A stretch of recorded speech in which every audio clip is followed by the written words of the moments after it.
Bonjour à tous, je suis Laurent Bonnefoy, professeur au Conservatoire Jean-Philippe Rameau à Châlons-en-Champagne, et je vais vous parler aujourd'hui de ce bel instrument qu'est le violoncelle. Donc le violoncelle fait partie de la grande famille des cordes frottées, en compagnie du violon, de l'alto et de la contrebasse. Donc le violoncelle est le deuxième instrument le plus grave.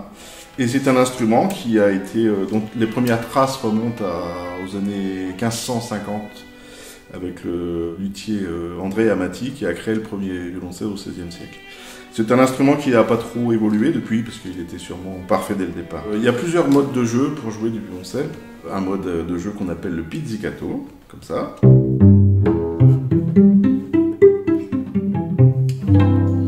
Qui fait qu'avec ce mode de jeu, le son du violoncelle ressemble un peu à celui de la guitare. Et le mode de jeu ordinaire en frottant l'archet.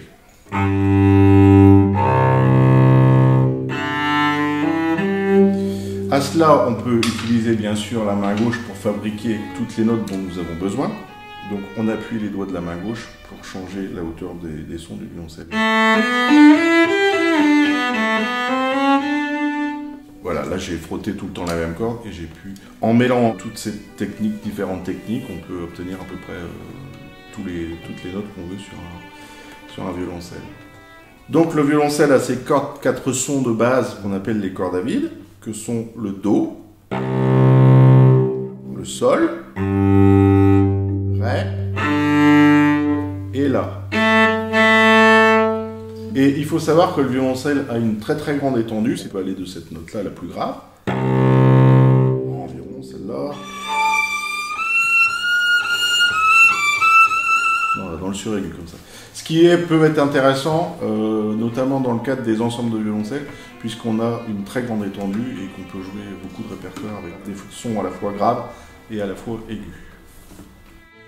Donc comment fonctionne un violoncelle? En fait, l'archet est chargé de mettre en vibration une corde, et cette vibration va se transmettre dans le petit pont de bois ici, qu'on appelle le chevalet, et se transmettre dans la caisse de résonance, et le son va ressortir. Il faut savoir qu'un violoncelle, c'est creux, hein, l'intérieur est creux, et que c'est la vibration qui crée le son. Donc ça, c'est pour faire sortir le son de l'instrument. Et ensuite, avec l'autre main, la magie opère.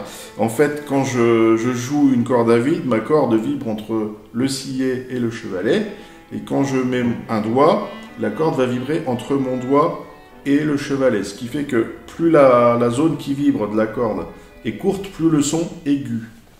Voilà, par exemple, si je mets un doigt ici, vous entendez un son, et si je mets mon doigt ici, on entend un son plus aigu. Ça, c'est un peu la même mécanique que sur un instrument avant, par exemple le trombone, où si on raccourcit le chemin de l'air, le son est plus aigu. Bon, ben nous, on raccourcit pas le chemin de l'air, on raccourcit la zone qui vibre de la corde, et ça rend le son plus aigu. Voilà comment ça fonctionne un violoncelle.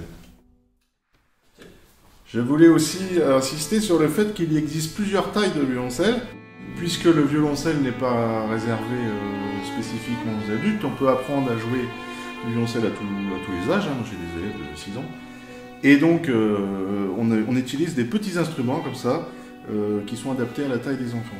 Des petits violoncelles avec aussi des petits archets, vous voyez que tout est proportionné.